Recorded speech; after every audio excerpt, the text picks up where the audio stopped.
काँग्रेसचे प्रदेशाध्यक्ष हर्षवर्धन सपकाळ आपल्याशी जोडले गेलेले आहेत। सपकाळजी, आपण बघतोय की शिक्षण मंत्री धर्मेंद्र प्रधानांचा राजीनामा झालाय आणि सीजेपीची पहिली मागणी केंद्र सरकारकडून मान्य झाली, तुमची प्रतिक्रिया? ही देशाच्या सर्वांची मागणी होती, अनेकांची मागणी होती, काँग्रेसची मागणी होती। मात्र ही मागणी पूर्ण झाल्याचा आनंद आणि समाधान हे व्यक्त केलं जाऊ शकत नाही आणि ती लगेच त्याबद्दल आनंद किंवा समाधान व्यक्त करणं ही चुकीचं ठरेल।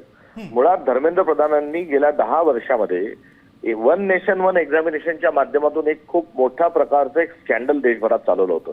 मोठ्या प्रमाणावर भ्रष्टाचार ठिकाणी झाला। एकंदरीत भारत सरकारच्या विभागाचं जेवढं बजेट आहे तेवढं एकटं बजेट हे नीट परीक्षेच्या अनुषंगाने आहे। त्यामुळे यातला मोठा पैसा जो आहे हा भ्रष्टाचाराच्या माध्यमातून, धर्मेंद्र प्रधानांच्या माध्यमातून हा भारतीय जनता पक्षापर्यंत पोहोचलेला आहे।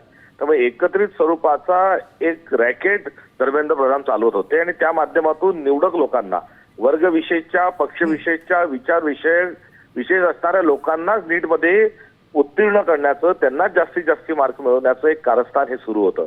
या सर्वाचा पर्दाफाश झाला पाहिजे आणि धर्मेंद्र प्रधानांना कठोरात कठोर शासन झालं पाहिजे, ही मुळात असणारी ही वास्तविकता आहे। त्यामुळे धर्मेंद्र प्रधान चक्की पिसिंग ही स्थिती जोपर्यंत येत नाही तोपर्यंत कुठलाही आनंद आणि कुठले समाधान हे व्यक्त केला जाऊ शकत नाही। जो माणूस चोर होता तो चोर माणूस असतानाच पार्लमेंटमध्ये कशी चर्चा करायची त्याकरता संसदही गेल्या काही दिवसांपासून ठप्प होती। त्यामुळे देशाची एकीकडे तरुणाई असेल, विविध वर्ग असेल, विरोधी पक्ष असेल, यांनी सर्वांनी आता यापुढे ची जी दिशा आहे ती निश्चित स्वरूपात ठरवण्याची आवश्यकता आहे।